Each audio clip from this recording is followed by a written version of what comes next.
YouTube traffic and getting ranked on YouTube and getting natural organic traffic and all of that, but it'll also help you in many other ways as well. Now, while that may not make a lot of sense right now, it will in just a second. Now, this is not about getting started and what you're going to need. You're obviously going to need a product or service to sell. You're going to need to have a YouTube channel. You're going to definitely need to have money to outsource. If you do it yourself, it's going to take about a week or sometimes 2 weeks. But once it's set up and is good to go, then everything is automated. But at the end of the day, your time is valuable, so I recommend just outsourcing this process. But knowing how everything works and all of that will allow you to teach whoever you outsource this to, or you can pick and choose people that we will recommend that we have used personally to set things up for you as well. So with that said, let's move on to video number 2. You do not want to do. So as I mentioned earlier in the previous video, this is not about throwing hundreds or even thousands of backlinks at your YouTube channel or at your properties. In fact, YouTube has become very, very smart in figuring out if you are actually gaming the system.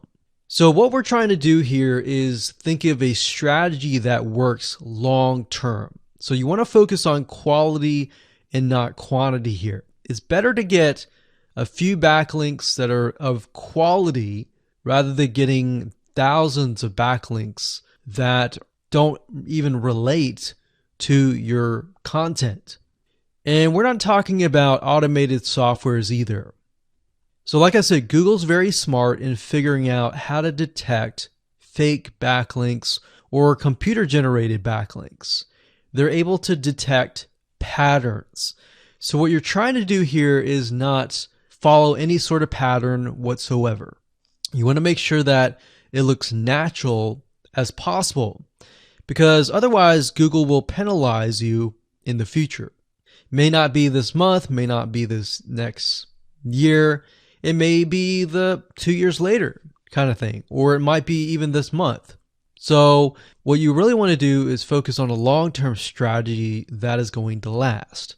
Now, obviously, we're not going to know exactly if the strategy is going to last or not, but part of the strategy is figuring out what Google wants and fulfilling that. Now, one secret to knowing whether a strategy will last or not is to ask yourself these questions. So this strategy, along with other strategies, you should ask this question over and over. Is this a shortcut? And does this seem spammy? And best of all, will this upset your visitors?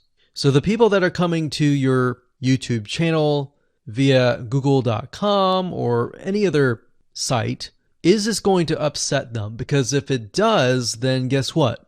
Google is not going to like what you're doing, because they care more about the people that go to Google or go to YouTube and type in a keyword. They care more about them because they are who they are catering to, essentially. So now that that is out of the way, let's discuss what Google wants, which is really the crucial step in understanding why the strategy will work. So now that you have an idea, don't upset the visitors. If it's spammy, if it's a shortcut, this is going to upset them, right? So what is it that Google wants in relation to this?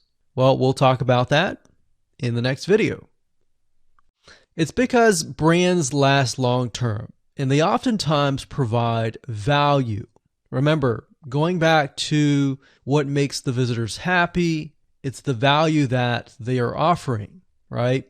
At least the majority. So you'll notice that brands tend to have a really good following of fans that love their content. So why is that important? Well, their concern isn't really necessarily the brand, but giving people that are searching certain keywords on Google or YouTube, giving them what they want. Now, you'll notice that brands attract a consistent following as well. So Google likes it when they find that there's not only a good following, but a good engaging and good interaction. So their fans click and engage with their content more. And YouTube likes that. They love engagement. If you take a look at videos that rank really well, you'll notice commonality, and you'll notice that they have a lot of likes, they have a lot of comments. Essentially, they have engagement. And engagement is essentially the currency of YouTube. So whether somebody gets a bad comment or a good comment, a comment is a comment. A comment essentially, if you think about it, is worth about $1. Now, we're just saying that because it's like currency, engagement. Now, this means there is a higher CTR, or in other words, click-through rate. So if you have fans that really love a specific brand, they're most likely going to come back over and over again, right? So higher engagement is what Google likes to see. Higher engagement means that the fans really like the content. So this is based on the data that we have received and based on the data that we have observed. So the strategy here is to make sure that you look like a brand and you do backlinking like a brand. Make sense? So what does backlinking like a brand look like? Well, if you think about the visitors that are coming to that brand, they are looking at it, they're engaging with it, they're sharing it with their friends. Now, like I said earlier, there's no exact this is the way it is, but based on the data that we have gathered over the years and what we see what works and what hasn't, we can safely say that looking like a brand will be better for your YouTube channel. And of course, gathering a fan base and a good following that is interacting with your content is also key. Now, if you look at brands, they have many social properties besides YouTube channels. They've got Facebook.com, they have Twitter, they have Snapchat, and more. So it only makes sense for your brand to have the same properties in your brand name and interlinking to each other, right? So let's say, for example, that you upload a video to YouTube. Then it's going to make sense for you to post that same YouTube video or share it via Facebook, Twitter, Snapchat, and more. So essentially, we're interlinking them together. And that kind of brings us to this strategy, which is the ring. You're basically interlinking everything together. So like I said, for example, you post a video on YouTube, it needs to be pushed to Twitter, your Facebook fan page, and other social properties.